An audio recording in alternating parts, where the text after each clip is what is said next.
કેમ છો બધા? મજામાં? આજના સેશનમાં એક અગત્યની ચર્ચા કરવાની છે. 2 માર્કની 2-3 થિયરી ભણવી છે આપણે. ચાલો ધ્યાન આપજો.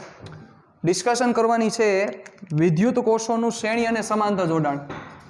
એટલે હેડિંગ કંઈક આવું છે, વિદ્યુત કોષોનું શ્રેણી જોડાણ.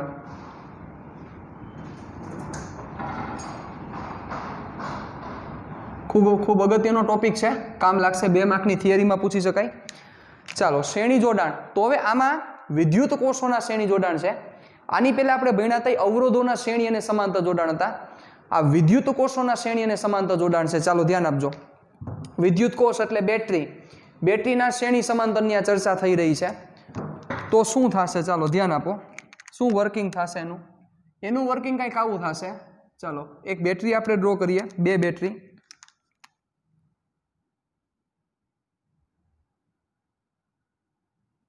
આનો ઇન્ટરનલ રેઝિસ્ટન્સ, ચાલો આ એનો ઇન્ટરનલ રેઝિસ્ટન્સ. હાલો, આ 2 બેટરી ડ્રો કરી છે. આ A પોઈન્ટ, આ B પોઈન્ટ અને આ C પોઈન્ટ. બરોબર. આ બેટરીનું ε1 R1 ε2 R2. રેડી? ચાલો હવે જુઓ, આ જે બેટરી મેં જે ડ્રો કરેલી છે આ કેવા જોડાણમાં કહેવાય? આ જે બેટરીનું જોડાણ છે એ વિચારો, પોઝિટિવ સાથે નેગેટિવ અને પાછા નેગેટિવ સાથે પોઝિટિવ, પોઝિટિવ સાથે નેગેટિવ. તો આ જે જોડાણ છે એ સહાયક જોડાણ કહેવાય.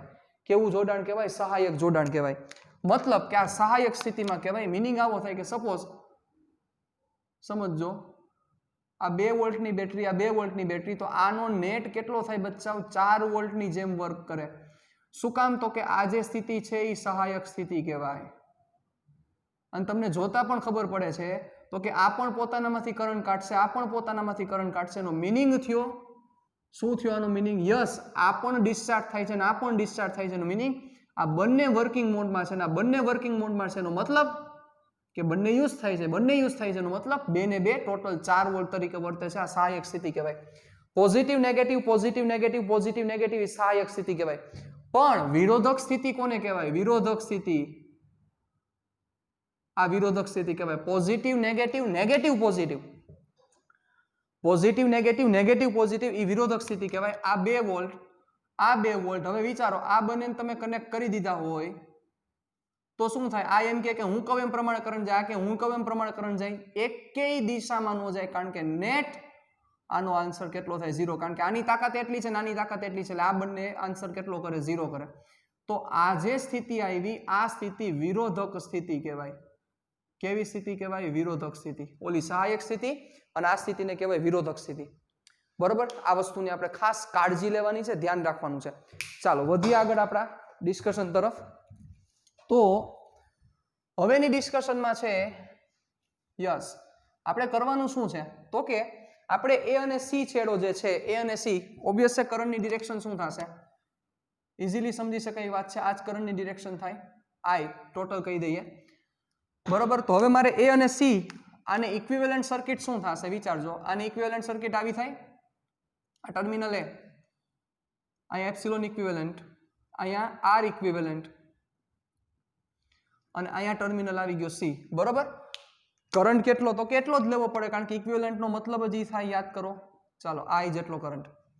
રેડી? ચાલો, તો હવે મારે શું કરવું છે? આ VSC ની કિંમત ઉપરથી મારે આ ફાઇન્ડ કરવું છે. આ જે વેલ્યુ મળશે એ એપ્સિલોન ઇક્વિવેલન્ટ, આ એપ્સિલોન ઇક્વિવેલન્ટની વેલ્યુ અને આ R ઇક્વિવેલન્ટની વેલ્યુ કેટલી થશે? ચાલો, બહુ સિમ્પલ વસ્તુ છે. સ્ટાર્ટ કરીએ વર્કિંગ. What is VAB? ચાલો જોજો. VAB બરાબર શું થશે? VAB બરાબર થાય, વિચારો, V થી તમારે VAB એટલે આ 2 છેડા વચ્ચેનો PD શું થાય? Epsilon 1 - IR1. બરોબર. તમે અહીંથી પણ કરી શકો છો, જરાય સપોઝ આવું મૂંઝાઈ ગયા હોય. હાલો, અહીંથી તમે હાલો કિર્ચોફના નિયમ પ્રમાણે હાલો તો VA - epsilon 1 plus I into R1 is equal to VB. તો VA - VB is equal to epsilon 1 - IR1. therefore VAB is equal to epsilon 1 - IR1. ચાલો, તો આ ડાયરેક્ટ હવે આપણે વર્કિંગ કરીએ. VAB is equal to epsilon 1 - IR1. આવી જ રીતે વોટ ઇઝ VBC? VBC ની વેલ્યુ પણ આ જ થશે. VBC is equal to epsilon 2 - IR2. હવે વિચારો, તો ટોટલ VSC શું થશે? હવે જેમ અહીંયા VSC ની વેલ્યુ શું થાય, આવી જ રીતે જે ચર્ચા અહીંયા કરેલી છે આ બેમાં, એવી જ રીતે અહીંયા VSC ની વેલ્યુ શું થાય? તો VSC ની કિંમત થાય epsilon equivalent minus I into R equivalent. Epsilon equivalent is minus I into R equivalent. તો હવે શું થશે? What is VSC? VSC is equal two VAB plus VBC. VSC is equal two VAB plus VBC. ચાલો, VAB ની કિંમત કેટલી છે? Value મૂકો. Epsilon 1 minus I into R1 plus VBC epsilon 2 minus I into R2, અને અહીંયા VSC શું થશે? Epsilon equivalent minus I into R equivalent. ચાલો, આ બંને સામે કમ્પેર કરવાના છે, પણ એ કમ્પેર ડાયરેક્ટ નહીં કરીએ આપણે, આને પહેલા વ્યવસ્થિત રીતે અરેન્જ કરીએ. ચાલો, epsilon equivalent minus I into R equivalent. ચાલો, આ એપ્સિલોન 2 ને આગળ લઈ લઉં છું, આને આ પાછળ ખેંચી લઉં છું. Epsilon 1 plus epsilon 2 minus IR1 minus IR2. Ready? ચાલો, તો શું થશે? વ્યવહારે અરેન્જમેન્ટ કરો, થઈ ગઈ. જો ખબર પડતી હોય તો epsilon equivalent minus I into R equivalent is equal two epsilon 1 plus epsilon 2 minus I common R1 plus R2. ચાલો, સામે સામે કમ્પેર કરો તો શું થાય? Therefore epsilon equivalent is equal two epsilon 1 plus epsilon 2 અને R equivalent is equal two R1 plus R2. તો આમાં કરંટનું ફોર્મ્યુલા થાય શું? કરંટ શું થાય? તો કે પરિપથમાં વહેતો પ્રવાહ, એનું એક જ સૂત્ર છે, I is equal two epsilon equivalent ના છેદમાં capital R plus small r equivalent. Epsilon equivalent ના છેદમાં capital R plus small r. આપણે એવું લખતા હતા, યાદ કરો. એપ્સિલોન ના છેદમાં capital R plus small r. હવે ઇક્વિવેલન્ટ છે એટલે અહીંયા એક કરતા વધારે છે, તો તમારે સમતુલ્ય શબ્દ વાપરવો પડે. એટલે એપ્સિલોન ઇક્વિવેલન્ટ ના છેદમાં કેપિટલ R આપેલો હોય તો વાપરવાનો, નથી દીધો તો યુઝ નહીં કરવાનો, પ્લસ R ઇક્વિવેલન્ટ. હવે આ એપ્સિલોન ઇક્વિવેલન્ટ ની વેલ્યુ અહીંયા એપ્સિલોન 1 પ્લસ એપ્સિલોન 2 થાય છે. હવે વિચારો, જો છેડા આના ઊંધા હોત તો, જો બંને બેટરી વિરોધક સ્થિતિમાં હોય તો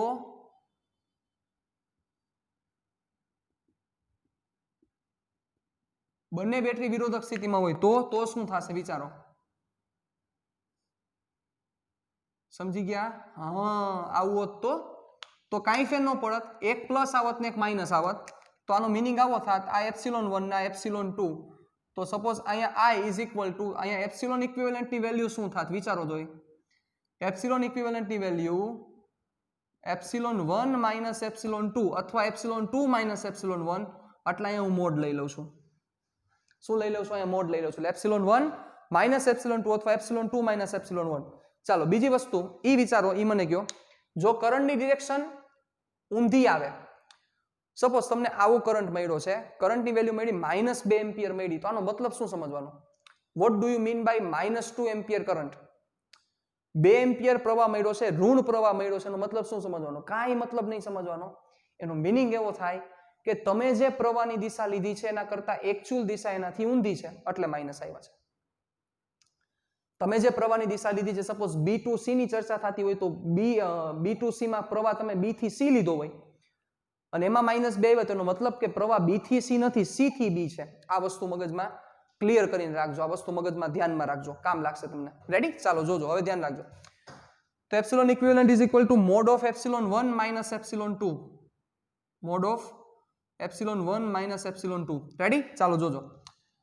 એટલે એ મોડ લીધા. મોડ લેવાનું કારણ મૂલ્યમાં કઈ ફેર નહીં પડે. રેડી? તો અહીંયા એ વસ્તુ થઈ જશે. તો આ કેસમાં સાહેબ શું વર્કિંગ થાય વિચારો. હાયર વોલ્ટેજ વાળી છે, વિચારજો, ધ્યાન રાખજો. એક મસ્ત વાત કરી દઉં અહીંયા સાથે સાથે.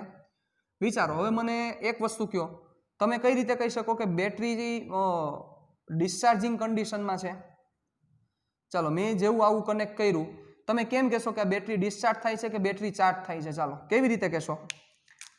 એક જ બેટરી છે, બરોબર, એનો પ્રવાહની દિશા જોવો, પોઝિટિવમાંથી નીકળીને જો નેગેટિવમાં પ્રવાહ એન્ટર થતો હોય, મતલબ કે ધન ધ્રુવમાંથી નીકળીને ઋણ ધ્રુવમાં જતો હોય, તો એનો મતલબ એવો થાય કે આ બેટરી એનર્જી સપ્લાય કરે છે, મતલબ આ બેટરી એનર્જી પોતે આપે છે સાહેબ.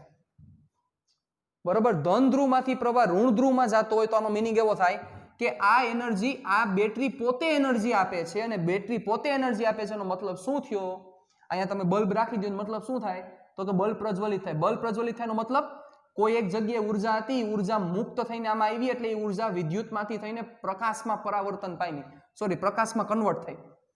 તો એનો મતલબ શું થયો? તો કે ધન ધ્રુવમાંથી ઋણ ધ્રુવમાં જો પ્રવાહ જાય તો બેટરી ડિસ્ચાર્જિંગ કન્ડિશનમાં છે એવું કહેવાય.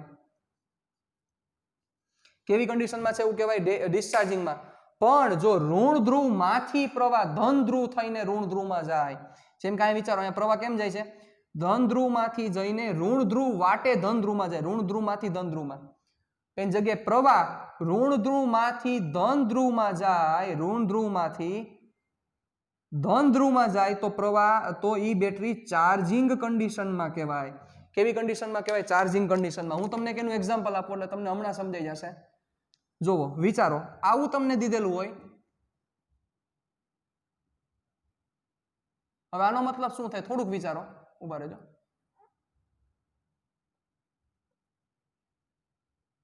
ચાલો, આવું તમને આપેલું છે એપ્સિલોન 1 અને એપ્સિલોન 2. તો આ શું છે બચાવ? તો કે આમાં પણ પ્રવાહ ઋણ ધ્રુવમાં ધન ધ્રુવમાંથી નીકળશે, અને આમાં પણ ધન ધ્રુવમાંથી. મતલબ આ બંને બેટરી વર્કિંગમાં છે, એટલે બંને ડિસ્ચાર્જ થશે. પણ સાહેબ આવું દીધેલું હોય તો?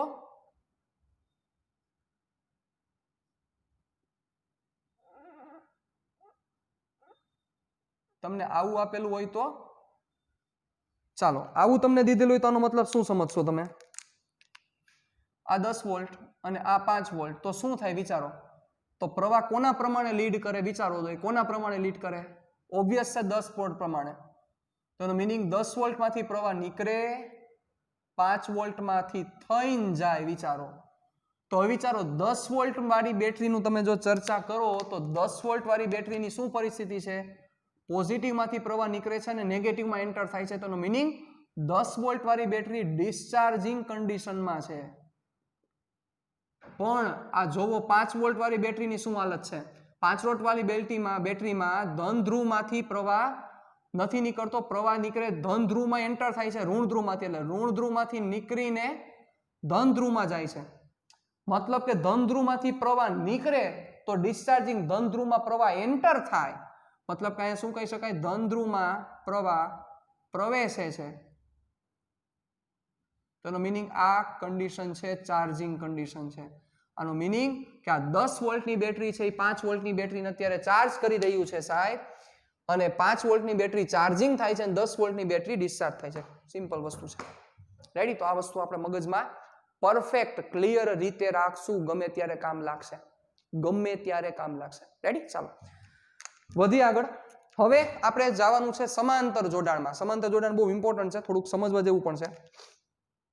બધામાં આફ્ટર ઓલ આપણો છેલ્લો એમ એક જ હશે, આપણે પ્રવાહની વેલ્યુ મેળવવાની છે. અને પ્રવાહની વેલ્યુમાં વેલ્યુ એક જ થશે, એમાં કાંઈ જુદું નહીં આવે, પણ ફેર પડી જશે એપ્સિલોન ઇક્વિવેલન્ટ અને આર ઇક્વિવેલન્ટ. એપ્સિલોન ઇક્વિવેલન્ટ અને આર ઇક્વિવેલન્ટની વેલ્યુ શું થશે એ જ ઇમ્પોર્ટન્ટ છે. બરોબર? આપણે એ જ ફાઇન્ડ કરવાનું છે, બીજું કાંઈ નવીન નથી ફાઇન્ડ કરવાનું. ચાલો જોજો, આ જવા દઉં છું.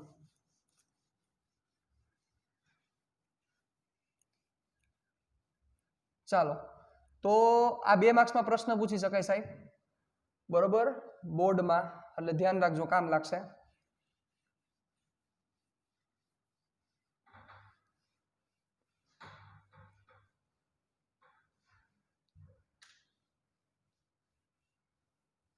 ચાલો, હવે છે વિદ્યુત કોષોના સમાંતર જોડાણ. વિદ્યુત કોષોના સમાંતર જોડાણ.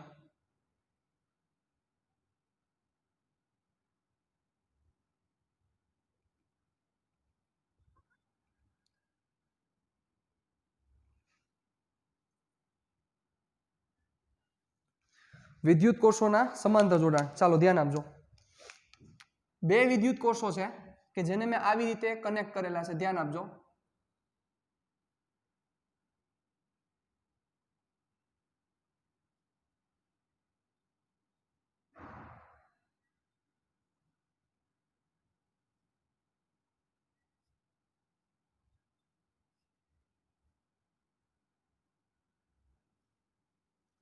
રેડી? અને આને બાહ્ય પરિપથ સાથે આપણે નાનકડો અવરોધ આપી દઈએ. Capital R.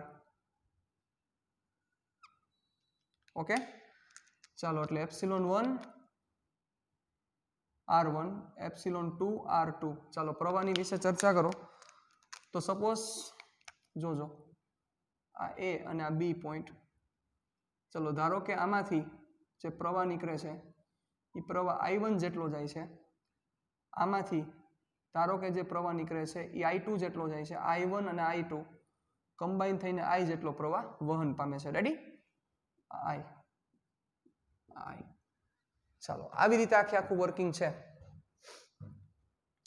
તો મારે શું ફાઇન્ડ કરવાનું છે? મારો એમ છે સાહેબ એક તો પ્રવાહ મેળવવાનો છે, કારણ કે આનું સમતુલ્ય શું થશે? ચલો ઓબ્વિયસ છે, સમતુલ્ય માટે મારે એ અને બી વચ્ચે આખું કનેક્શન બદલાવીને નવી બેટરી મારે એપ્લાય કરવી પડશે સમતુલ્ય માટે. ચાલો ઉભા રહ્યો, પહેલા એના માટે છે ને હું શું કરું, અહીંયા અવરોધ કાઢી નાખું છું, પછી છેલ્લે અવરોધ એડ કરી દઈશું આપણે. રેડી? અત્યારે હું ખાલી આમ જ રાખું છું. ચાલો નો પ્રોબ્લેમ. હાલો આના સમતુલ્યમાં શું થશે? આ એ, આ બી,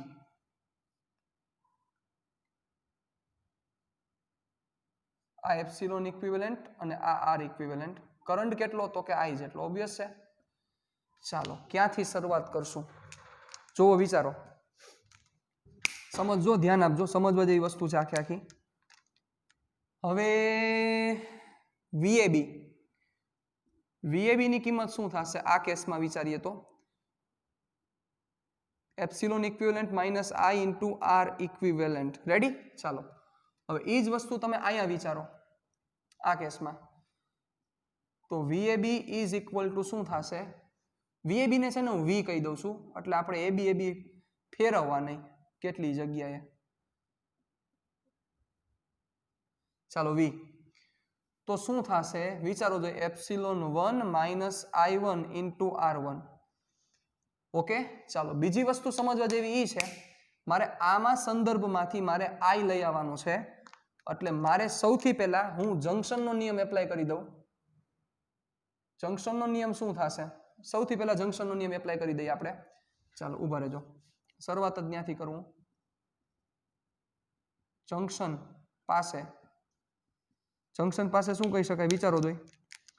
જંક્શન પાસે આવું કહી શકાય, I ટોટલ પ્રવાહ I1 plus I2. I is equal two I1 plus I2. ચાલો ત્યાં મારે લઈ આવવાનું છે, એટલે મારે કરવું પડશે. હવે I1 ને રિપ્લેસ કરીને મારે V અને I વાળું ફોર્મ લઈ આવવું પડે. I2 ને રિપ્લેસ કરીને મારે V અને I વાળું ફોર્મ લઈ આવવું પડે. ચાલો તો I1 રિપ્લેસ ઇઝીલી થઈ જશે. વિચારો, હાલો આ કેસ માટે વિચારો, ઉપર માટે પરિપથ પરથી શું થશે? V is equal to ε1 minus I1 into R1. Ready? I1 ને સબ્જેક્ટ કરી દો. ચાલો શું થશે? I1 ઇઝ ઇક્વલ ટુ, હાલો આ આખા ટર્મને સામે જવા દો, આ ટર્મને આ બાજુ લેવો. જોજો, ધ્યાન આપજો. ε1 માઇનસ V ના છેદમાં R1 લખી શકાય? થોડુંક જોઈ લો, એવું હોય તો વિડીયો પોઝ કરી દો. V is equal to ε1 minus I1 into R1. તો I1 ને સબ્જેક્ટ કર્યા, I1 વાળું જે ટર્મ છે, આ ટર્મ એટલે કે આખું પદ, આ પદને મેં સામે જવા દીધું, V ને મેં આ બાજુ આવવા દીધો, માઇનસ થઈ ગયો, અને R1 ને મેં જવા દીધો છેદમાં. અને આવી જ રીતે V is equal to ε2 minus I2 R2. Therefore I2 is equal to ε2 minus V ના છેદમાં R2. I2 is equal to ε2 minus V ના છેદમાં R2. ચાલો કરી શકાય કે નહીં જોજો બરોબર રીતે. રેડી? ε2 માઇનસ V ના છેદમાં R2. હાલો હવે આ I1 અને આ જે I2 છે, આ બંનેની કિંમત મૂકી દો આ ઇક્વેશનમાં, કારણ કે તમારે I1 માંથી કન્વર્ટ કરવાનું હતું V ના ફોર્મમાં, I2 માંથી કન્વર્ટ કરવાનું હતું V ના ફોર્મમાં. થઈ ગયું, જોવો બહુ ઈઝી રીતે થઈ ગયું. તો હવે I1 અને I2 ની કિંમત આ સમીકરણ 1 માં મૂકતા, ચાલો મૂકો, બહુ સિમ્પલ વસ્તુ છે આખી. I1 અને I2 ની કિંમત સમીકરણ 1 માં મૂકતા ચાલો શું થશે? Therefore I is equal to ε1, હું સેપરેટ આપી દઉં છું તમને વાંધો ન હોય તો, minus V by R1 plus epsilon 2 minus V by R2. ચાલો થશે. હવે જોજો સાહેબ મારે આવું ટર્મ લઈ આવવું પડશે. આવું ટર્મ લઈ આવીશ તો જ હું એપ્સિલોન ઇક્વિવેલન્ટ અને આર ઇક્વિવેલન્ટને રિપ્લેસ કરી શકીશ, મતલબ કે કમ્પેર કરી શકીશ. તમે સમજી શકો છો. તો એવું ટર્મ લેવા માટે મારે v ને એકલો પાડવો પડશે. ચાલો v હમણાં એકલો પડી જશે. જોજો ધ્યાન આપજો. i ઇઝ ઇક્વલ ટુ આને આ બાજુ લઈ લો એટલે એપ્સિલોન 1 ના છેદમાં r1 પ્લસ એપ્સિલોન 2 ના છેદમાં r2 minus v common 1 upon r1 plus 1 upon r2. જો લખી શકાય 1 upon r1 plus 1 upon r2. Okay ચાલો હવે v મારે ત્યાંથી એકલો જોઈએ છે તો v એકલો કેવી રીતે પડશે? પ્રશ્ન એ છે, બહુ મોટો પ્રશ્ન છે. ચાલો v ને એકલો પાડીએ, કંઈક કરીએ. પહેલા આને થોડુંક સિમ્પ્લિફાઈ કરી નાખો. આને સિમ્પ્લિફાઈ કરી નાખો. Epsilon 1 r2 plus epsilon 2 r1 ના છેદમાં r1 plus r2 minus v, હાલો same copy, r2 plus r1 ના છેદમાં r1 ઇન્ટુ r2. ચાલો હવે જોજો v એકલો પાડવો છે, પડી ગયો. જો કામ થઈ ગયું. આને લઈ લ્યો આ બાજુ અને i ને આવવા દો આ બાજુ. ચાલો જોજો v into r1 plus r2 ના છેદમાં r1 into r2 is equal two epsilon 1 r2 plus epsilon 2 r1 ના છેદમાં r1 plus r2 minus i. ચાલો હવે શું થશે? કરી દો ત્યાંથી v ને કરતા. આ જવા દો સામે, એટલે આ આખું ટર્મ જવા દો સામે. ચાલો ધ્યાન આપજો. હવે ભૂલ થવાની શક્યતા છે. જોજો ભેગું થાય તો જ હા પાડજો. Epsilon 1 r2 plus epsilon 2 r1 ના છેદમાં r1 plus r2 minus i. આખું ટર્મ હતું આમ જ.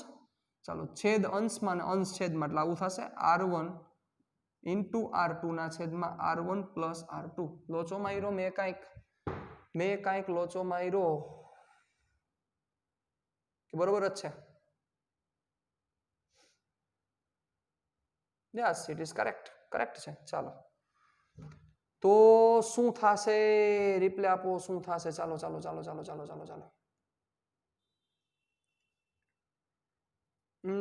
યસ ભૂલ મેં અહીંયા કરી. જુઓ એપ્સિલોન 1 r2 એપ્સિલોન 2 r1 છેદમાં ગુણાકાર કરવો પડે ને, સરવાળો ન આવે એટલે અહીંયા ગુણાકાર. રેડી? હાલો હવે બરોબર. એટલે અહીંયા આવી ગયો ગુણાકાર. ચાલો શું થશે? હવે બોલી જાઓ. આપી દો એની અંદર શું થશે? ચાલો જુઓ. Therefore v is equal to આ બંનેને આપી દો અંદર એટલે થશે. જોજો લોજિક આંકજો. સ્ટેપ મારે કાપવું છે કારણ કે લાંબા સ્ટેપ કરવા એ હિતાવહ નથી. આ બેયને મળશે, આને પણ મળશે ને આને પણ મળશે. હવે આ સ્ટેપ જેવું આને મળશે એટલે r1 ઇન્ટુ r2 આ કટ થઈ જશે, છેદમાં r1 પ્લસ r2 બચશે. ચાલો આપી દો તો થશે આવું epsilon 1 r2 plus epsilon 2 r1 ના છેદમાં r1 પ્લસ r2 માઇનસ, હવે આને પણ મળશે એટલે i r1 ઇન્ટુ r2 ના છેદમાં r1 પ્લસ r2. હાલો હવે સામે કમ્પેર કરી દો શું થશે. હાલો આવી ગયું, જે જોતું હતું એ થઈ ગયું. જોવો i વાળું, r વાળું, એપ્સિલોન વાળું થઈ ગયું કામ તમારું. ચાલો તો v ની જગ્યાએ epsilon equivalent minus i into r equivalent is equal two epsilon 1 r2 plus epsilon 2 r1 ના છેદમાં r1 plus r2 minus i બ્રેકેટમાં r1 into r2 ના છેદમાં r1 plus r2. Comparing both sides, what will you get? ચાલો આ થઈ ગયો તમારો epsilon equivalent અને આ થઈ ગયો તમારો r ઇક્વિવેલન્ટ. થઈ જાય? સરખાવો. ચાલો બંને બાજુ સરખાવી દો એટલે શું થશે? ચાલો થશે એપ્સિલોન ઇક્વિવેલન્ટ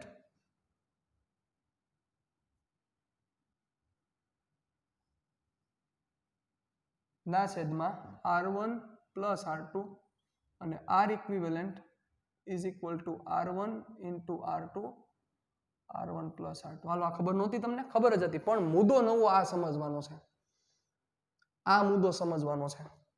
એટલે આ સર્કિટ છે તો ઈ સર્કિટમાં પ્રવાહની કિંમત આ જ થાય. પ્રવાહ શું થાય? હાલો ઈ પ્રવાહ અહીંયા લખું કારણ કે જેને અમારે ઘણા કામ કરવાના છે. પ્રવાહની કિંમત આ થાય એપ્સિલોન ઇક્વિવેલન્ટના છેદમાં r plus r equivalent. r નો મતલબ બાહ્ય અવરોધ છે. એ જો આપેલો હોય તો લેવાનો, ન આપેલો હોય તો r બરાબર 0 મૂકી દો. આ મહત્વની મેટર નથી, આ તો થાય જ. પણ સમજવાની વસ્તુ આ છે, what is the epsilon equivalent અને what is the R equivalent. તો આર ઇક્વિવેલન્ટ હજી સમજી શકાય એવું હતું. શું કામ? કારણ કે પેરેલલ કનેક્શન છે એટલે આપણને લાઈટ થઈ જાય કે પેરેલલ કનેક્શન એટલે શું થાય, તો કે કાંઈ ન હોય. પેરેલલ કનેક્શન એટલે બેયના ઉપર ગુણાકાર છેદમાં સરવાળો ઈ જ થયું. પણ એપ્સિલોન ઇક્વિવેલન્ટ થોડુંક અડવિતરું આવ્યું છે એટલે એમાં ધ્યાન રાખજો. જોવો એપ્સિલોન ઇક્વિવેલન્ટ આવ્યું epsilon 1 r2 plus epsilon 2 r1 ના છેદમાં r1 પ્લસ r2 એટલે થોડુંક ડિફરન્ટ છે બીજા બધા કરતા. રેડી? ચાલો તો આમાં આ વસ્તુ થશે. હવે આ બંનેનો ગુણોત્તર લઈએ એટલે કંઈક નવીન મળે. ચાલો શું થશે બંનેનો ગુણોત્તર?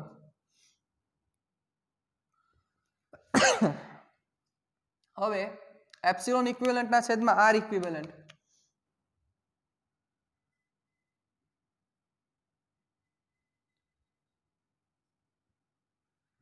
ઇઝ ઇક્વલ ટુ ભાગો. હાલો આને ભાગશો એટલે r1 પ્લસ r2 કટ થઈ જશે. Epsilon 1 r2 plus epsilon 2 r1 ના છેદમાં r1 ઇન્ટુ r2. જોઈ લેજો વ્યવસ્થિત. અંશ પાસે જે છેદ છે એ જ છેદ પાસે છેદ છે. જો બંનેના છેદ સરખા છે એટલે r1 પ્લસ r2 કટ થઈ ગયા તો અંશનો અંશ વધ્યો ને છેદનો અંશ વધ્યો. જો રેડી? ચાલો સેપરેટ આપી દો. સેપરેટ આપો એટલે શું થશે? એપ્સિલોન 1 ના છેદમાં r1 પ્લસ એપ્સિલોન 2 ના છેદમાં r2 પ્લસ આ થયું આ આવ્યું સાઈન. સમજો? Yes or no? રેડી? ચાલો તો આ સમજવા જેવી મેટર છે. તો આવા જો n કોષ હોત તો n વિદ્યુત કોષો માટે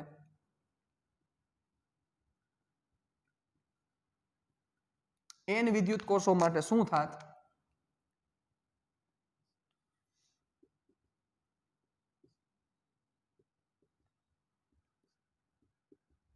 રેડી? એપ્સિલોન 1 ના છેદમાં r1 પ્લસ એપ્સિલોન 2 ના છેદમાં r2 પ્લસ આવું થાત. ચાલો ક્લિયર? અહીંયા સુધી પ્રોબ્લેમ? વાંધા વચકા? ડન? આવું થાત. એપ્સિલોન 3 ના છેદમાં r3 આવું થઈ શકે. પછી આવા તમને એમ કે આવા n સમાન કોષો જોડેલા છે તો શું વર્કિંગ થાય? બરોબર? n સિરીઝમાં જોડેલા છે તો એનો એપ્સિલોન શું થાય? એનો એપ્સિલોન ઇક્વિવેલન્ટ શું થાય? આવા n સમાંતરમાં જોડેલા છે તો એનો એપ્સિલોન ઇક્વિવેલન્ટ શું થાય? એ બધું તમારે અહીંયા વર્કિંગમાં જોવું પડે, ધ્યાન આપવું પડે સાહેબ, તો તમારું કામ થઈ જાય બહુ વ્યવસ્થિત રીતે. બરોબર? ચાલો તો આ વસ્તુ તમારે ધ્યાન રાખવાની થશે. તો this is the formula. Okay done? Ready? Ready ready ready. ચાલો રેડી. હાલો બીજું કઈ બાકી રહેતું નથી. બાકી એમસીક્યુઝ હશે તમે સોલ્વ કરશો.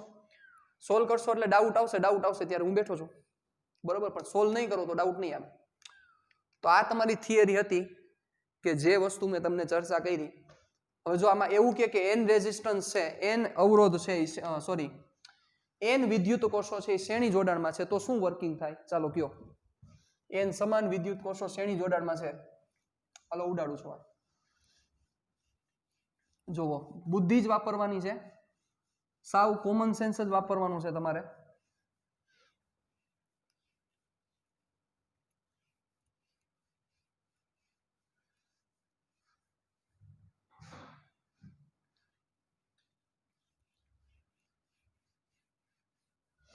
ચાલો તમને આવું કે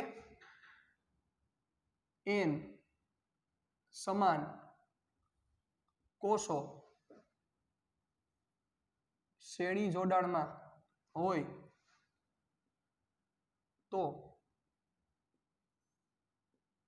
સમતુલ્ય પ્રવાહ. આવો પ્રશ્ન પૂછેલો હોય. શોર્ટ એન્ડ સ્વીટમાં મૂકી દે, બીજું કાંઈ ન કરે. n સમાન કોષો શ્રેણી જોડાણમાં હોય તો સમતુલ્ય પ્રવાહ. આવો પ્રશ્ન કે.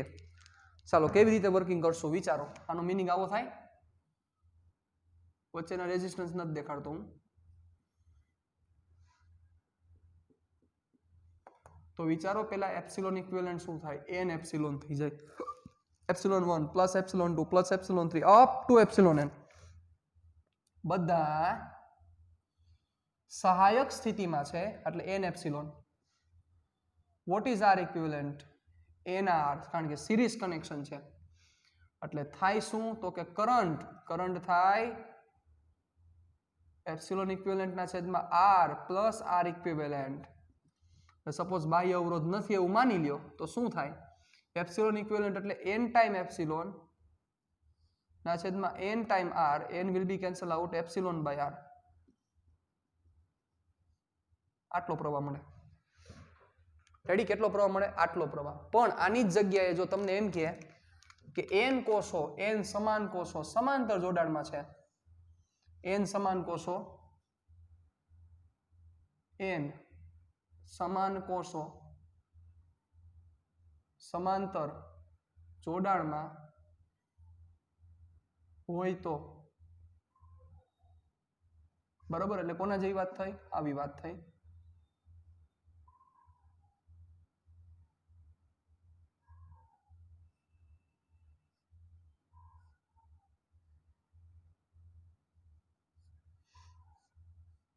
હાલો,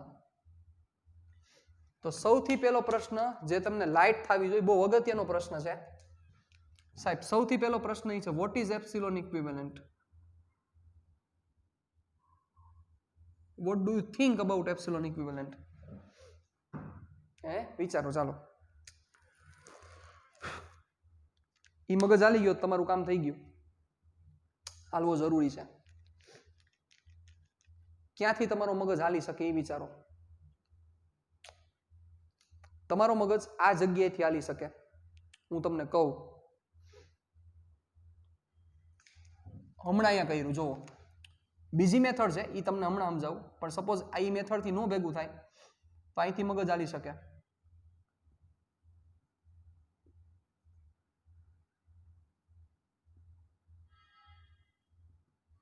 હવે સપોઝ અહીંયા ટર્મિનલ જો ઊંધા હોય ને, નેગેટિવ પોઝિટિવ, તો ઈ એક માઇનસ થઈ જાય. બરોબર? જેમ કે આવું થાય. હાલો જોજો, આમ પેરેલલ છે તો અહીંયા સપોઝ એપ્સિલોન ઇક્વિવેલન્ટ ના છેદમાં આર ઇક્વિવેલન્ટ કરતા હોય તો શું થાય? એપ્સિલોન 1 ના છેદમાં r1 માઇનસ એપ્સિલોન 2 ના છેદમાં r2. તો એવું થાય, પણ એવું તમને પૂછાય નહીં. આ તો વાત છે, હોય તો શું કરવું એની હું ચર્ચા કરી રહ્યો છું. ચાલો, તો એપ્સિલોન ઇક્વિવેલન્ટ ઓકે. હવે સાંભળજો, આ બધાય સમાન છે. અહીંયા પેરેલલ નું કનેક્શન યાદ આવવું જોઈએ. કેટલી વખત? n વખત. તો થાય શું વિચારો જોઈએ. એપ્સિલોન ઇક્વિવેલન્ટ ના છેદમાં r equivalent is equal two n epsilon into r. હવે વિચારો, જે સમજવા જેવી વાત છે હું તમને કહું. r ઇક્વિવેલન્ટ તમને ડાયરેક્ટ ખબર પડી જાય, કારણ કે r એવા n r પેરેલલમાં, એટલે r ઇક્વિવેલન્ટ થાય r બાય n.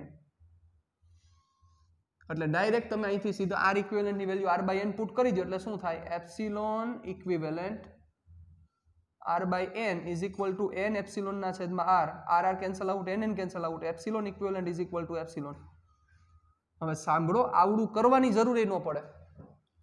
તમે જો મગજ હાલી શકતા હાલતો હોય તમારો મગજ, તમે ડાયરેક્ટ સમજી શકો. વિચારો, આ બે છેડા વચ્ચે એક જ બેટરી, આ બે છેડા વચ્ચે ઈ જ બેટરી, ઈ જ બેટરી, ઈ જ બેટરી, ઈ જ બેટરી. આનો મિનિંગ એવો થાય 5 વોલ્ટનો ડિફરન્સ. આનો મિનિંગ એ 5 જ થાય, આનો મિનિંગ એ 5 થાય, આનો મિનિંગ એ 5 થાય, આનો મિનિંગ એ 5 થાય. તો આ બે છેડા વચ્ચે 5 વોલ્ટ જ હોય. તો 5 વોલ્ટ એટલે શું થયું? ગમે તે એકનો પોટેન્શિયલ, એટલે એપ્સિલોન જેટલું જ થાય. કોમન સેન્સ છે. કારણ કે પોટેન્શિયલ ડિફરન્સ તો સેમ જ, એટલે આ બે છેડા વચ્ચે તમે પી ડિફાઇન કરો તો ઉપરથી ફાઇન કરો, અહીંથી ફાઇન કરો, અહીંથી ફાઇન કરો, અહીંથી ફાઇન કરો, અહીંથી ફાઇન કરો, શું ફેર પડે? શું પડે કયો? તો આ વસ્તુ એક સમજવા જેવી છે. રેડી? તો તમે આ એપ્સિલોન ઇક્વિવેલન્ટ થઈ ગયો. ચાલો, તો હવે ફોર્મ્યુલા મૂકી દો. પ્રવાહ જોઈએ છે ને તમારે. I is equal to epsilon equivalent ના છેદમાં capital R plus R equivalent. તો કેપિટલ R નથી, તો એપ્સિલોન ઇક્વિવેલન્ટ શું થયો? તો કે એપ્સિલોન. R ઇક્વિવેલન્ટ શું થાય? R બાય n, એટલે n ટાઈમ કરંટ થાય સાહેબ. જોવો, તો આ બંનેને કમ્બાઈન કરીને પ્રશ્ન પૂછી શકે. પૂછાયેલો છે સાહેબ નીટમાં, જરા એમાં મસ્તી નથી ચાલી રહી પ્લીઝ. તમને એવો પ્રશ્ન પૂછે કે n સમાન કોષોને શ્રેણીમાં જોડવામાં આવે ત્યારે પ્રવાહ I1 છે, અને ઈ જ n સમાન કોષોને સમાંતરમાં જોડવામાં આવે ત્યારે પ્રવાહ I2 છે. તો I2 અને I1 નો રિલેશન શું થાય? તો આને કહી દો I2 અને આને કહી દો I1. તો શું થાય? I1 અને I2 નો રિલેશન, તો I2 is equal to n time I1. કેટલી ટાઈમ I1 થાય? n time. અને એમને સમજી શકાય સાહેબ, આ એક બેટરી જેટલો પ્રવાહ દે એટલી n બેટરી પ્રવાહ દે, તો ટોટલ પ્રવાહ કેટલો થાય? તો કે n ગણો જ થાય પ્રવાહ. સિમ્પલ વાત છે. રેડી? તો આ વસ્તુ સમજાવવી જરૂરી છે, કામ લાગશે. ચાલો, તો આ એક અગત્યની વસ્તુ છે કે કોષોનું સમાંતર જોડાણ હોય તો એનું વર્કિંગ શું થશે, આ વસ્તુ થઈ. રેડી? ચાલો વધીએ આગળ થોડાક, એનાથી આગળ થોડાક વધીએ. હવે જુઓ,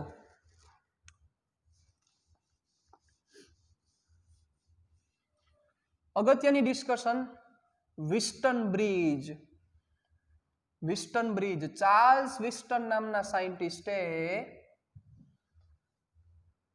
અજ્ઞાત અવરોધની કિંમત મેળવવા માટે એક બ્રિજની રચના કરી જેનું નામ પડ્યું વિસ્ટન બ્રિજ. ચાલો 1843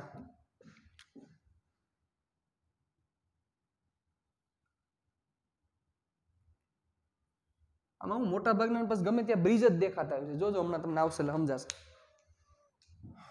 1843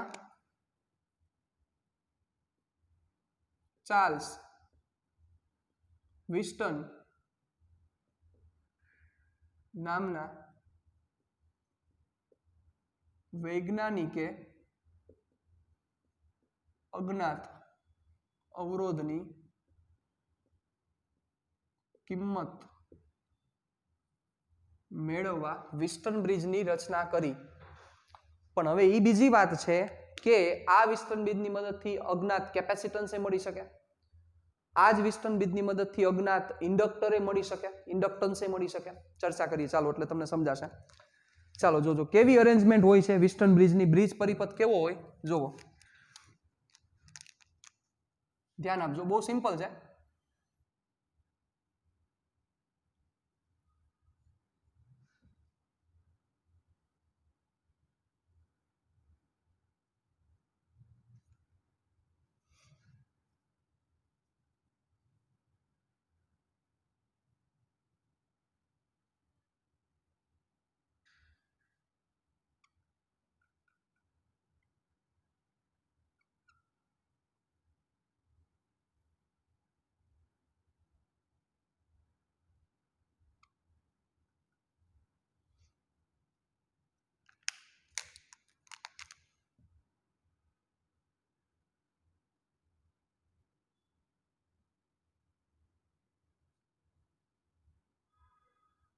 ચલો આ બ્રિજ પરિપથ થયો.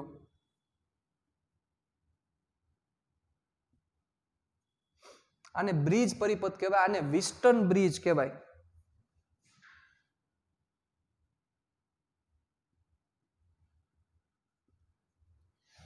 હવે આમાં 3 અવરોધના મૂલ્યો જ્ઞાત હોય અને એક અજ્ઞાત હોય. 3 મૂલ્ય જ્ઞાત હોય અને એક અજ્ઞાત હોય ત્યારે આનો ઉપયોગ કરવામાં આવે. તમને એમ થશે કે સર હવે એક જ જે મેઇન છે એ જ નથી ખબર, તો તેના બધા એના પછી બધા માટેના એના છે વર્કિંગ છે, ચર્ચા કરશું. એટલે અત્યારે જરા એમાં મૂંઝાવમાં, અત્યારે ખાલી હું કવિ પ્રમાણે સમજતા જાઉં. ચાલો જોવો, આને બ્રિજ પરિપથ કહેવાય. હવે આ બ્રિજ પરિપથને આ રીતે પણ રિપ્રેઝન્ટ કરી શકાય. જોજો આ બે સેમ જ છે. મોટાભાગના સ્ટુડન્ટ્સને ઈ ક્યારેક લોચા મારે છે. ચલો આ પણ બ્રિજ પરિપથ જ કહેવાય.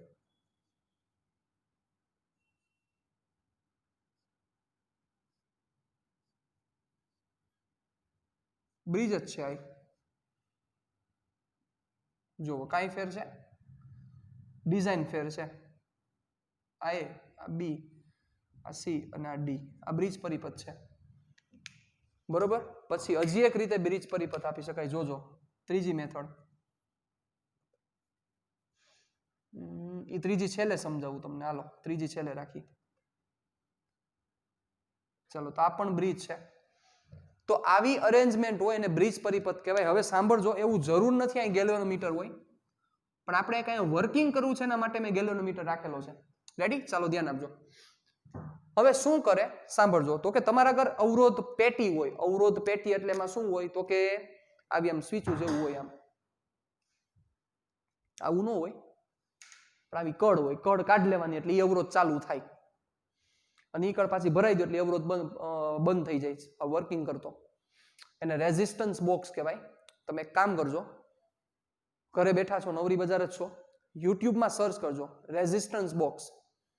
રેઝિસ્ટન્સ બોક્સ એટલે તમને સમજાશે. એવા અવરોધ પેટી હોય કે જે અવરોધમાંથી આપણે અવરોધ બદલાવી શકીએ, ચલિત અવરોધ મળે તમને. ઈ ચલિત અવરોધનો ઉપયોગ અહીંયા કરેલો હોય. એકને ફિક્સ રાખેલો હોય કારણ કે એને હલાવવાનો નથી, કારણ કે એની કિંમત તો આપણે મેળવવાની છે. એની કિંમત મેળવવા માટે તો ભેગા થયા છીએ અને એની કિંમત મેળવવા માટે તો બ્રિજની ચર્ચા કરીએ છીએ. એની કિંમત જ ન મેળવવાની તો બ્રિજની કોઈ કામ નથી. તો આને ફિક્સ રાખવાનું, આની હરી નહીં કરવાની. પણ R2 R3 અને R4 R2 R3 R4 આ ફેરવતા ફેરવતા ફેરવતા ફેરવતા ફેરવતા એવી રીતે આ R2 R3 અને R4 ની કિંમત સેટ કરવામાં આવે કે જેથી ગેલ્વેનોમીટરમાં કોણાવર્તન શૂન્ય દેખાડે. ગેલ્વેનોમીટર શું કરે છે તો કે ગેલ્વેનોમીટર ચોથા ચેપ્ટરમાં આખું ડિટેલમાં સમજશું. ગેલ્વેનોમીટર પ્રવાહની માપણી કરે છે, પ્રવાહીની નોંધણી કરે છે. સૂક્ષ્મ પ્રવાહ હોય તો ગેલ્વેનોમીટર માપી શકે, બાકી સારા શબ્દોમાં કહો તો પ્રવાહની હાજરી માપે. જો પ્રવાહ નથી તો સેન્ટરમાં 0 દેખાડી દે. ગેલ્વેનોમીટરનું જે ડાયલ હોય, ડાયલ એટલે કે જેના ઉપર આ નંબર ફરતો હોય, આવા રીતના હોય. સેન્ટરમાં 0, આ બાજુ 1 2 1 2 3 4 5 અને આ બાજુ 1 2 3 4 5 આવી રીતે ડાયલ હોય. બાકી રેગ્યુલર વોલ્ટમીટર છે, એમીટર છે, એ બધાના ડાયલ આવી રીતે હોય. 0 1 2 3 4 5 0 1 2 3 4 5 આપણે કેમ સ્પીડોમીટરમાં હોય એવી રીતે હોય, પણ આમાં એમનો સેન્ટરમાં 0 હોય.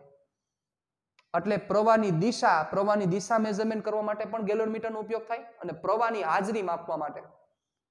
એટલે આવી અત્યારે આપણે ડિટેલમાં લાંબી ચર્ચામાં નથી પડવું, કારણ કે એના વિશે આપણે ચર્ચા પાછા કરવાના જ છીએ, એટલે હું નથી સમજાવતો તમને. તો કરશે શું વર્કિંગ કરશે સાંભળજો. વર્કિંગ એવું થશે કે R2 R3 અને R4 આની કિંમત તમે એવી રીતે બદલો, એવી રીતે ચેન્જ કરો કે જેથી ગેલ્વેનોમીટર શૂન્ય આવર્તન દર્શાવે. કેવું આવર્તન દર્શાવે? શૂન્ય આવર્તન દર્શાવે. ચાલો એટલે જોજો, હું સ્ટેપિંગ લખું છું કારણ કે સ્ટેપિંગ ઇમ્પોર્ટન્ટ છે. R2 R3 R4 આપણે લખીએ કે ધારો કે R1 અજ્ઞાત અવરોધ છે. ચાલો તો R2 R3 અને R4 ની કિંમત એવી રીતે બદલવામાં આવે છે કે જેથી ગેલ્વેનોમીટર શૂન્ય આવર્તન દર્શાવે. ગેલ્વેનોમીટર શૂન્ય આવર્તન દર્શાવે. ચાલો તો ગેલ્વેનોમીટર શૂન્ય આવર્તન દર્શાવે છે, આનો મતલબ શું થયો પેલા ઈ મને કહો. ચાલો, what do you mean by galvanometer shows the zero deflection? અથવા ઈ આવર્તન દર્શાવતો નથી, એનો મતલબ શું થયો? મતલબ એવો થયો કે એમાંથી પ્રવાહ પસાર થતો નથી. મતલબ એવો થયો આમાંથી પ્રવાહ પસાર ત્યારે જ નો થાય સાહેબ, આમાંથી પ્રવાહ પસાર ત્યારે જ નો થાય જ્યારે B અને D ના પોટેન્શિયલ સેમ થઈ જાય. કારણ કે પ્રવાહ પસાર નો થાય એનો મતલબ પોટેન્શિયલ ડિફરન્સ 0 છે. શું કામ હું એવું બોલું છું? એનું કારણ એકમાત્ર ઈ છે કે અહીંથી ટોટલ I જેટલો કરંટ જાય જ છે, અહીંથી I1 અને I2 ના ભાગ પડવાના જ છે, તો અહીંથી પ્રવાહ આમાં જાય કેમ નહીં? ઈ નો જવાનું કારણ એકમાત્ર કારણ કે B અને D R2 R3 અને R4 ની કિંમત તમે એવી રીતે બદલી છે કે જેથી B અને D ના પોટેન્શિયલ સેમ થાય. એના લીધે આ વચ્ચેનો પોર્શન છે એ વચ્ચેનો પોર્શન કટ થઈ જાય. વચ્ચેનો પોર્શન કટ થઈ જાય મતલબ અહીંયા વચ્ચે જો રેઝિસ્ટન્સ રાખેલો હોત તોય ઈ કઈ કામનો ન રહેત. કારણ કે B અને D ના પોટેન્શિયલ સેમ છે, પોટેન્શિયલ ડિફરન્સ 0 છે, પ્રવાહ જાશે જ નહીં. હવે જેમાંથી પ્રવાહ ન જાય એનો મતલબ શું થયો કે ઈ સર્કિટમાં વર્ક જ નથી કરતો. મતલબ ગેલ્વેનોમીટર અહીંયા શૂન્ય આવર્તન દર્શાવેનું મીનિંગ કે ગેલ્વેનોમીટર આ સર્કિટમાં છે જ નહીં. ગેલ્વેનોમીટર સર્કિટમાં છે જ નહીં. તો ગેલ્વેનોમીટર જ્યારે શૂન્ય આવર્તન દર્શાવે ત્યારે VB = VD થાય. તે સમયે B અને D વચ્ચે કોઈ પણ વસ્તુ જોડવામાં આવે તો એમાંથી વહેતો પ્રવાહ શૂન્ય થાય. માત્ર ને માત્ર તે સમયે આ પરિપથ સંતુલિત વિસ્ટન બ્રિજ કહેવાય. કેવો વિસ્ટન બ્રિજ કહેવાય? સંતુલિત વિસ્ટન બ્રિજ. હવે ઈ વસ્તુ અહીંયા હું શોર્ટ એન્ડ સ્વીટમાં લખું છું, સાંભળજો. જ્યારે ગેલ્વેનોમીટર શૂન્ય આવર્તન દર્શાવે ત્યારે VB is equal to VD થાય. તેથી B અને D વચ્ચે કોઈ પણ અવરોધ હોય તો કોઈ પણ અવરોધ અથવા આપણે એમ કહીએ કોઈ પણ ઘટક હોય તો તે ઘટક પરિપથમાં ન હોય તેવી રીતે વર્તે છે. પરિપથમાં ન હોય તેવી રીતે વર્તે છે. બરોબર.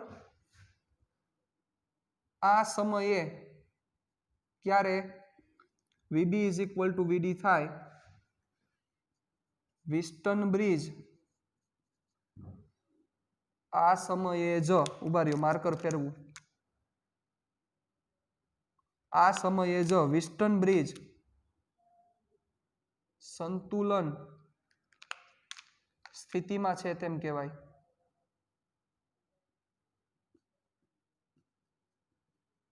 આ સમયે જ વિસ્ટન બ્રિજ સંતુલન સ્થિતિમાં છે તેમ કહેવાય. બાકી કોઈ પણ પરિપથ આવી રીતે તમે જોઈન કરેલો તો આને વિસ્ટન બ્રિજ જ કહેવાય.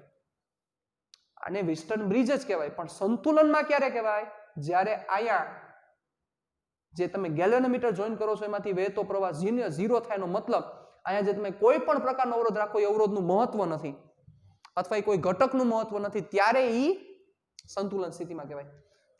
ચાલો તો હવે આપણે સંતુલન સ્થિતિ માટે ચર્ચા કરવાની છે કારણ કે આપણે અરેન્જમેન્ટ એવી રીતે કરેલી છે કારણ કે R1 ની કિંમત મેળવવાની છે. ચાલો ધ્યાન આપજો. વિસ્ટન બ્રિજની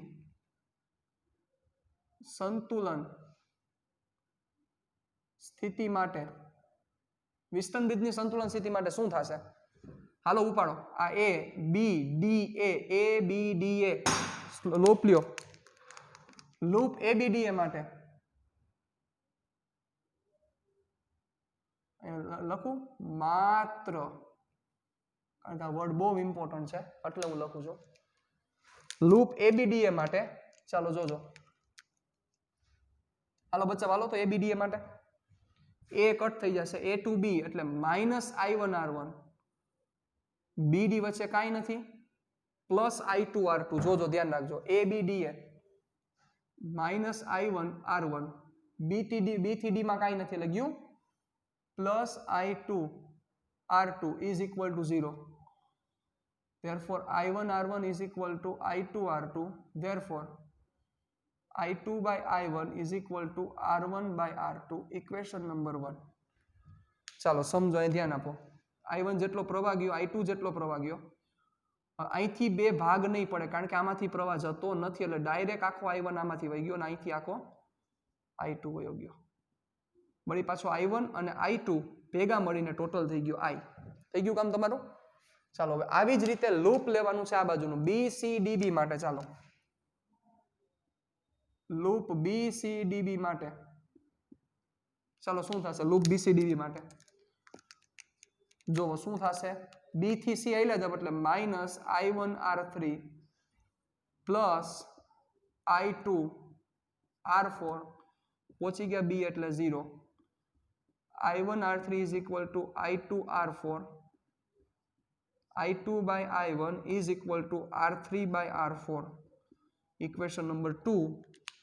સમીકરણ 1 અને 2 ને સરખાવતા સમી 1 અને 2 ને સરખાવતા શું થશે? સરખાવી દો. R1 by R2 is equal to R3 by R4. તો તમને અગર R2 R3 અને R4 હોય તો તમને R1 મળી જાય. કામ પૂરું. બરોબર. હવે આ વસ્તુને વ્યવસ્થિત એનાલાઇઝ કરો, થોડુંક સમજો. જો મારે બહુ અગત્યની ચર્ચા કરવી છે, મોટા ભાગના સ્ટુડન્ટ જે લોચા મારે છે. સાહેબ આ કન્ડિશન ક્યારે આવી? જ્યારે વિસ્ટન બ્રિજ સંતુલન સ્થિતિમાં છે ત્યારે. વિસ્ટન બ્રિજ સંતુલન સ્થિતિમાં ક્યારે છે? જ્યારે B અને D ના પોટેન્શિયલ સેમ છે. મતલબ B અને D વચ્ચેનો કોઈ પણ રેઝિસ્ટન્સ હોય તો એ રેઝિસ્ટન્સને તમે કટ કરી શકો. સાચા છો. પણ ક્યારે? જ્યારે વિસ્ટન બ્રિજ સંતુલન સ્થિતિમાં હોય ત્યારે જ, એટલે અહીંયા મેં વર્ડ એડ કર્યો માત્ર વિસ્ટન બ્રિજની સંતુલન સ્થિતિ માટે. અથવા તમે ઊંધું બોલી શકો, જો આ શરતનું પાલન થતું હોય તો એનો મીનિંગ બ્રિજ સંતુલનમાં છે. બ્રિજ સંતુલનમાં છે એનો મીનિંગ સેન્ટરનો રેઝિસ્ટન્સ તમે કટ કરી શકો. સાચા છો. આમ પણ હાલે, ઊંધું પણ ચાલે. ડબલ ઇમ્પ્લાઇઝ છે. વિસ્ટન બ્રિજ સંતુલનમાં છે તો એનો મીનિંગ R1/R2 = R3/R4. તો R1/R2 = R3/R4 એનો મીનિંગ વિસ્ટન બ્રિજ સંતુલનમાં છે. હવે તમે ઈ વસ્તુ તમે આમ પણ કરી શકો. જો અહીંયા આવું ગોખવાનું નથી, તમે અહીંથી સમજી શકો. આ રેઝિસ્ટન્સના છેદમાં આ રેઝિસ્ટન્સ બરાબર આ રેઝિસ્ટન્સના છેદમાં આ રેઝિસ્ટન્સ. એની જગ્યાએ તમામ કરો આ રેઝિસ્ટન્સના છેદમાં આ રેઝિસ્ટન્સ બરાબર આ રેઝિસ્ટન્સના છેદમાં આ રેઝિસ્ટન્સ. ચાલે જ ને? જોઈ લ્યો. You can replace easily. ચાલે ચાલે, કોઈ પ્રશ્ન ન થાય. બરોબર. પણ મોટાભાગના સ્ટુડન્ટ જે ભૂલ કરે છે, હવે હું તમને કહું, ચાલો ધ્યાન આપજો, ધ્યાન આપજો. પેલા ભૂલ વગરની વાત કરી, પછી આપણે ભૂલ વાળી ડિસ્કશન કરીએ. ચાલો આ ઉડાડું છું, બધું ઉડાડી દઉં છું. ચાલો જોજો.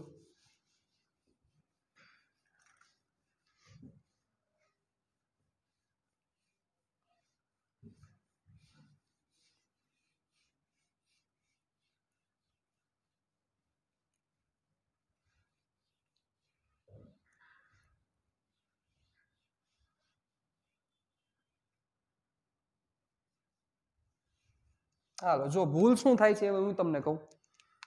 જો સર્કિટ આવી દીધેલી હોય,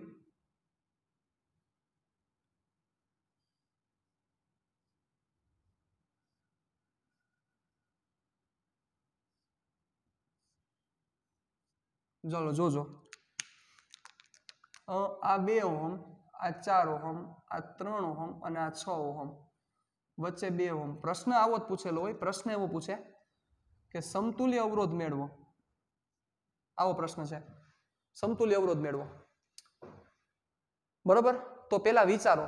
જુઓ, બ્રિજ સર્કિટ છે, બ્રિજ પરિપથ છે, પણ બ્રિજ પરિપથ દેખાય એટલે સીધો આ ઉડાડી નહીં નાખવાનો. પેલા વેરીફાઈ કરો. શું વેરીફાઈ કરો? આના છેદમાં તમે આ લ્યો તો અને આના છેદમાં તમે આ લ્યો તો બે સરખા આવે છે. જુઓ, 2/4 = 3/6, 1/2 = 1/2 થાય છે. તો એનો મીનિંગ આ બ્રિજ સંતુલન સ્થિતિમાં છે, અને સંતુલન સ્થિતિમાં છે તો જ આ કટ થાય. સંતુલન સ્થિતિમાં છે, કટ થાય. 2 ને 3 5, 4 ને 6 10, 10 ને 5 પેરેલલમાં. વ્યવહારે થતું કરી નાખો, તમારો આન્સર. કાંઈ નવીન વસ્તુ નથી કરવાની સાહેબ. પણ હવે જે ભૂલ થાય ને હું તમને હવે કહું. ભૂલ આવી થાય,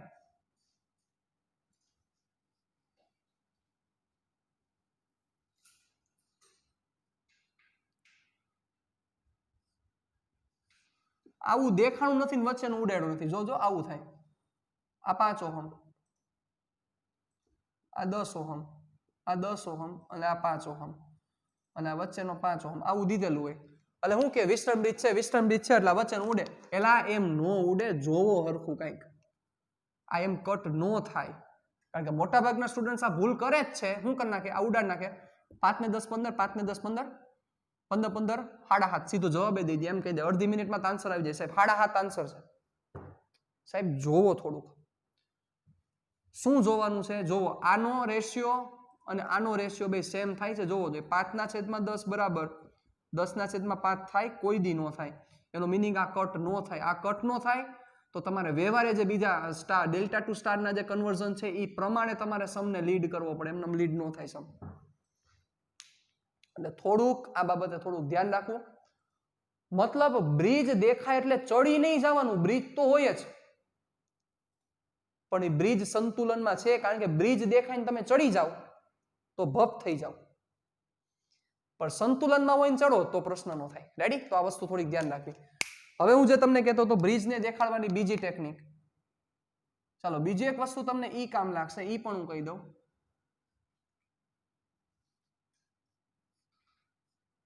ચલો આ આર અને આ આર અને વચ્ચેનો આર હોય તો સિમેટ્રીના રૂલ તમને ખબર પડે જ. વચ્ચેનો આર ઉડાડી નાખો તમે ઇઝીલી. બરાબર? તો આ આર ઉડી જાય તો શું થાય? જોવો, આ ઉડી જાય, કેન્સલ જ થઈ જશે. સમજી શકો છો. આર 2r અને આર 2r. તો 2r અને 2r પેરેલલમાં એટલે પાછો r.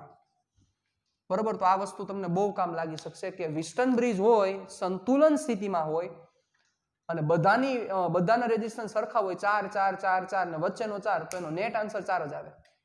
કારણ કે શું થયું, આ RR 2R RR 2R 2R 2R parallel એટલે R, એટલે પાછો આ બધાનો નેટ આન્સર તો R જ આવ્યો. કામ લાગશે. હવે આ જ બ્રિજની મદદથી તમે કેપેસિટન્સ માટે પણ આ જ ચર્ચા થઈ શકે, કાંઈ ફેર ન પડે. કદાચ કેપેસિટન્સનો તમને સમ ભટકાણો હોય બીજા ચેપ્ટરમાં બ્રિજ વાળો, તો બ્રિજ થી આ પણ થઈ શકે, સોલ્વ થઈ શકે. C1 C2 C3 C4 આ C5 બરોબર. VB is equal to VD થાય તો જો બ્રિજની સંતુલન સ્થિતિ માટે, સંતુલન સ્થિતિ ક્યારે કહેવાય તો કે VB is equal to VD, સંતુલન સ્થિતિ માટે C1 by C2 is equal to C3 by C4 લખી શકાય, કોઈ ના ન પાડે. C1 by C2 is equal to C3 by C4 લખી શકાય. બ્રિજને દર્શાવવાની હજી એક મેથડ તમને દેખાડું, ચાલો જોજો. હવે અહીંયા સાંભળજો, આ A, આ B, આ C અને આ D, જોજો આવી રીતે પણ બ્રિજ રિપ્રેઝન્ટ થાય. A, B, D અને C, જોજો A અને B વચ્ચે, B અને D વચ્ચે, B અને C વચ્ચે, D અને C વચ્ચે અને A અને D વચ્ચે. તો આવી રીતે પણ બ્રિજ રિપ્રેઝન્ટ થઈ શકે. આ પણ બ્રિજ જ કહેવાય અને આ પણ વિસ્ટન બ્રિજ જ કહેવાય. આવી રીતે બ્રિજ ઘણીવાર રિપ્રેઝન્ટ કરેલા જોવા મળે છે સાહેબ, ધ્યાન રાખજો. બરાબર, જોઈ લ્યો તો વ્યવસ્થિત છે ને. A અને B વચ્ચે એક, B અને C વચ્ચે એક, ઉપરથી દઈ દીધો. B અને D વચ્ચે એક છે, આપી દીધો. ચાલો, D અને C વચ્ચે એક છે, બરોબર છે, અને A અને D વચ્ચે એક છે, રેડી. તો આ રીતના પણ બ્રિજ રિપ્રેઝન્ટ કરી શકાય. અને આવું જ હજી L1 by L2 is equal to L3 by L4 ભણવાનું બાકી છે, એટલે અત્યારે ચર્ચા નથી કરતો. એમાં પણ વિસ્ટન બ્રિજનો ઉપયોગ કરી શકાય. પણ બ્રિજ સર્કિટ તમે ગમે ત્યાં હોય અને માથે ચડી જાવ એવું નહીં. સંતુલન સ્થિતિ હોય તો જ તમે એપ્લાય કરજો સાહેબ. અને સંતુલન સ્થિતિ છે કે નહીં વેરીફાઈ કરવા માટે તમારે રેશિયો લઈ લેવાના. રેશિયો ઇક્વલ થાય તો સંતુલન છે, નથી થાય તો નથી ભાઈ, સિમ્પલ. બરોબર ને? ચાલો, હવે નેક્સ્ટ સેશનમાં મળશું ત્યારે આપણે પ્રાયોગિક ઉપયોગ એટલે કે પ્રયોગશાળામાં આનો સિદ્ધાંત, આ તો સિદ્ધાંત થયો કે આ રીતના વર્કિંગ થાય, તો પ્રયોગશાળામાં વિસ્ટન બ્રિજનો ઉપયોગ કેવી રીતે કરવામાં આવે છે એ પ્રાયોગિક રીતે આપણે ચર્ચા કરવી છે નેક્સ્ટ સેશનમાં, કે જેમાં આપણે ચર્ચા કરશું મીટર બ્રિજ વિશે. રેડી, મળીએ પાછા નેક્સ્ટ સેશનમાં. આના 2 દાખલા છે એ પણ કરવા છે. ટાટા બાય બાય, સિયા, ફિર મિલેંગે ચલતે ચલતે.